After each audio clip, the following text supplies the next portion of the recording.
All right, before we talk about this Kanye West, Milo Yiannopoulos, Nick Fuentes thing where he walked out, or actually all three walked out of the Tim Pool podcast with Tim Pool, Luke Rudowski, and all them, I wanted to go over something that Joe Biden said this past Thanksgiving regarding semi-automatic weapons. Check this out. The idea we still allow semi-automatic weapons to be purchased is sick. It's just sick. Still allow semi-automatic weapons to be purchased. First of all, most weapons that are made today, I'd say 90 to 95% are semi-automatic, whether they're handguns, long rifles, or whatever. And for a man to get up there and say, we, whoever we is, will not allow other people to own inanimate objects is the voice, in the estimation of some, is the voice of a tyrant. Who does this guy think he is? Who does anybody think they are to tell you that they're going to allow or not allow you to have something that you have the inalienable right to possess because you're a human being? It has no social redeeming value. Zero, none. Not a single solitary rationale for it.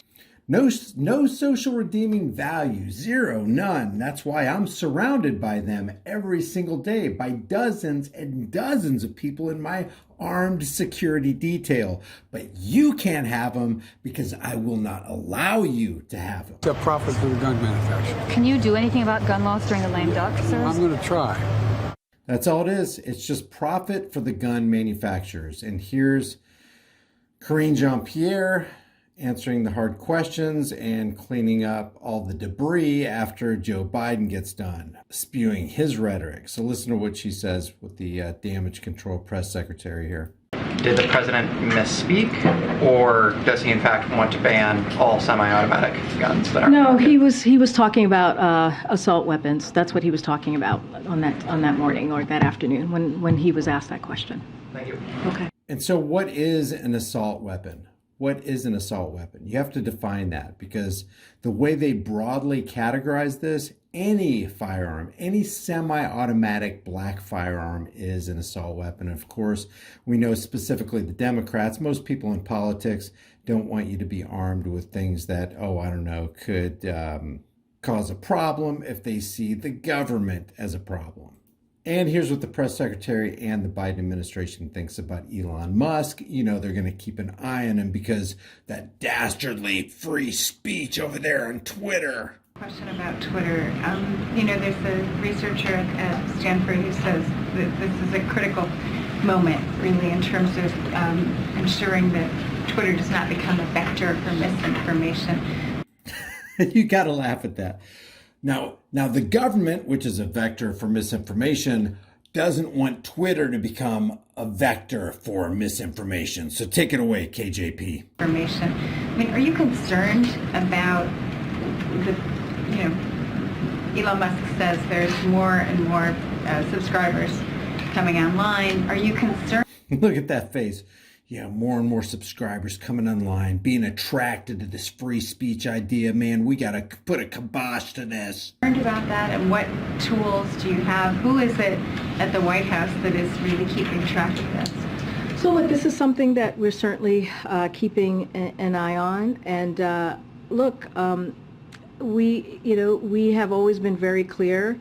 And that when it comes to social media platforms, it is their responsibility to make sure that when it comes to misinformation, when it comes to the hate that we're seeing, that they take action, that they continue to take action. Again, we're all keeping a close eye on this. We're all monitoring what's currently occurring. And just so we're clear, this is the United States government keeping an eye on a platform that is now owned by somebody who says, hey, we're going to make this the public square of open debate. We are going to open this up to freedom of speech. The First Amendment in the Constitution is freedom of speech. You would think the U.S. government would be applauding this, and if they really hailed the Constitution as the supreme law of the land, they would be applauding it, not keeping an eye on it. And we see it with our own eyes of what you all are reporting, and just for ourselves, what's happening on Twitter. But again, social media companies have a responsibility to prevent. So we see what's happening on Twitter. And you got to admit, there is more free speech going on Twitter right now than there has been in the past. As a matter of fact, I think Elon Musk said something recently about, hey, we just found we found a free speech suppression going on in Twitter, and we're going to make that available in the coming days. So we'll see what happens. It's getting interesting. Got to admit, it's getting very interesting. Their platforms from being used by any user to incite violence, especially violence directed at individual communities, as we have been seeing in the present. Yeah, we, the U.S. government, who specialize in inciting violence, wouldn't want anybody to use their platform, their social media platform, to incite violence. And has been very clear on calling that out. He'll continue to do that, and we're going to continue to monitor the situation. Go ahead. So we're going to continue to monitor the free speech situation materializing over there on Twitter. We cannot have, this is what Elon Musk said, free speech is essential to a functioning democracy, and the Biden administration now says we're going to keep an eye on the situation. Now, getting back to the Kanye West, Tim Pool, Luke Rudkowski, Milo Yiannopoulos, and Nick Fuentes thing where Kanye West walked out, when there was just, in my opinion, there was just some mild pushback. Was there condescending tone, light condescending tones? Was there bad energy? Was there negative energy going on over there at Timcast? I think so. They should have just let the guy talk. But when there's a little bit of pushback and you think you have good ideas and you want to use this huge Timcast platform to get those ideas out to the masses, why would you walk off? Watch this. Look, here's what I was trying to get to. You went right into the anti-Semite thing. I think it's something that should be talked about. But if you start bringing this up, you're going to ask my opinion on it. I'm going to disagree with you. I didn't ask your opinion on it. You jumped into it. But I don't care about your opinion. I like your opinion on how we win an election, but I don't care about anybody's opinion, bro. I lost. They tried to put me in jail. They blocked $2 billion I had. Like what I told Farrakhan, I said, look, is it anti-Semitic for me to say his name out loud? Like I told minister. Yeah, the minister. And you got to admit, there is a lot of suppression going on with Kanye West, but you got to wonder on the other side of it, is this projection? In other words, if we can take a Kanye West down, if we can freeze his bank accounts, if we can take the platform of a sitting president with 89 million Twitter followers, if we can take him down, we can take you down as well. Is that what we're seeing right here? Are we seeing a massive projection campaign showing, hey, if we can take these big wigs down, you little people like you and me, you ain't nothing. We can deal with you too. The minister. Yeah, the minister. Like I told Obama met with him too. Oh, he was. Yeah, the Jewish people allowed Obama to meet with the minister. So Farrakhan said, well, did he have the money? The contract for the next 4 years, if I hadn't done anything, would have been $500 million a year for 4 years. What I was fighting for was the IP, so my children could, I'm sorry, sometimes I think about 7 thoughts at one time. Because anything I see, I come up with like 7 answers to it and then just choose what it is. But the thing is, when I said my children, the reason why my brain kind of blocked, because it's like God is saying, your children are going to be okay. Baby mama's got money, right? God is using me. He's breaking me down, removing all of the, richest person, all of this, so I can serve him. So Kanye West has been doing this a lot. He's been bringing the God thing into it. Hey, God's going to use me as his mouthpiece. You saw this on the Lex Fridman podcast.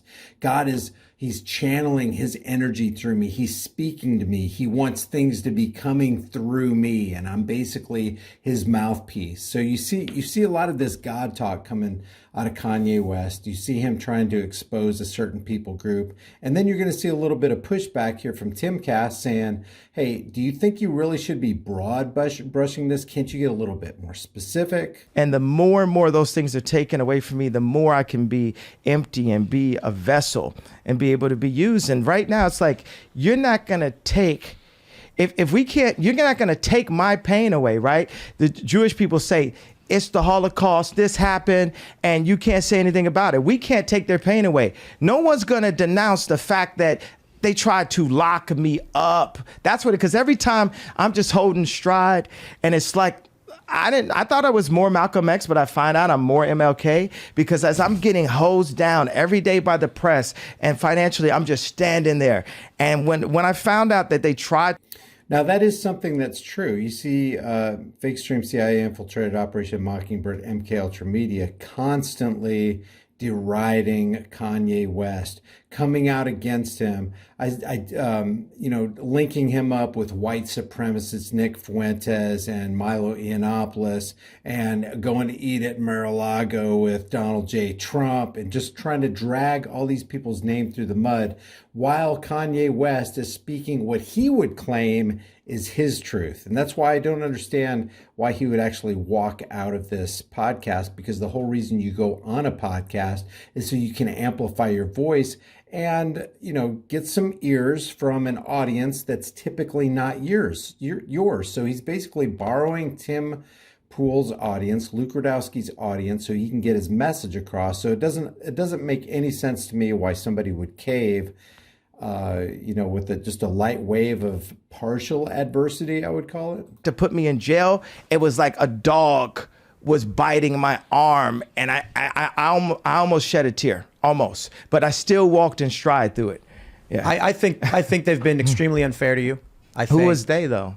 We can't say who they is, corporate can we? press. I'm not using I don't use the word as the way I guess you guys use. I'm talking about. It is them though, isn't it? I mean, because because when you think about it, consider it. In 2018. What do you mean it's not? What do I mean? Like, okay, so how about?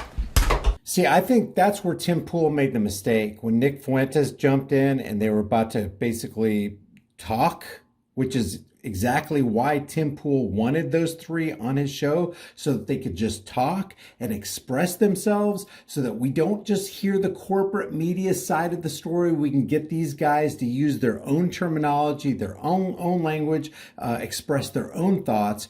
That's where I think this went wrong right here. It's like, just let Fuentes say what he was going to say instead of disagreeing. Just let him talk. Disagree later, maybe. I don't use the word as the way I guess you guys use. I'm talking about. It is them though, isn't it? I mean, because because when you think about it, consider it. In 2018. What do you mean it's not? He said, see, there you go. So Nick Fuentes says, it is them though, isn't it? And Tim Pool says, no, it's not. So both of them are hard and fast on their own opinions about this issue, when Tim Pool could have just let him talk. If it is them, and he was about to say how he thinks or why he thinks it's them, then go ahead, Fuentes. Take the floor. Go ahead and talk. Because when you think about it, consider it. In 2018. What do you mean it's not? What do I mean? Like, okay, so how about? Are you leaving? Are you referring to the press? So there he goes right there. So Kanye West is gone. And we don't see Nick Fuentes walk out, but I'm assuming that he did, because the camera is no longer on Nick Fuentes for the rest of the show. Milo Yiannopoulos says, hey, I got to go check on him. And then all three of them leave the Timcast house. So it's, like I said, if you have an idea that you want to share with the public, and even though you encounter some resistance, some pushback, some objection to what you have to say, why not stay and hash it out, and let's see whose idea is better. Let's see who's got the proof of the assertion. Accusation without substantiation is the height of ignorance. So let's see if these people who are bringing this accusation have any substance to them. But, and it looks like that's what Tim Pool was trying to do, maybe. But then when Fuentes is talking about it, he said, no, it's not. Hard and fast. No, it is absolutely not. Well, what if it is? It might not be, but what if it is? Let him go ahead and talk. Whether you think it is or not, let them talk. In my opinion. What do you guys think? Do you think Tim Pool and Luke Rudkowski should have let Kanye West and Milo Yiannopoulos and Nick Fuentes talk and keep on talking? You know, because if they have bad ideas, if they are just accusations without substantiation, then they'll hang themselves. But let them hang themselves. He's gone. I'll say it right now. You guys want to bring that stuff up? And then have think the we're not going to have a conversation? Like have the discussion. Like you think Ye's going to come in here and say, here's my pain, here's my suffering. I'm going to say, I hear you. And then he's going to say, and it was Jewish people. And I'm going to be like, okay, but don't you consider, it's like, I'm not going to do this. I refuse. Make sure he's cool. All right, go for it. Luke and I will have a conversation. Actually, I think he was just maybe inadvertently dishonest right there, but that's not what Tim was saying. He's saying, no, it is not. No, I completely disagree with you. Instead of being that interviewer that he could have or should have been, and I know I'm armchair quarterback in here, but he could, instead of saying, no, it's not, explain why it is. Explain why you think it is. Explain who you think they is. And try to convince me that, and try to convince my audience that it is they. Who are they? So I can't say I'm surprised. What do I even do other than ask him, please elaborate on this? Are you referring to individuals? Or are you quite literally blaming an entire group of people for the fact that powerful individuals are causing you harm? Those are good questions. I mean, those questions that he answered or he just asked right there, those are good questions. And maybe those are questions he could have asked and then just step back and just let Kanye West and Nick Fuentes and Milo Yiannopoulos explain themselves. What do you guys think?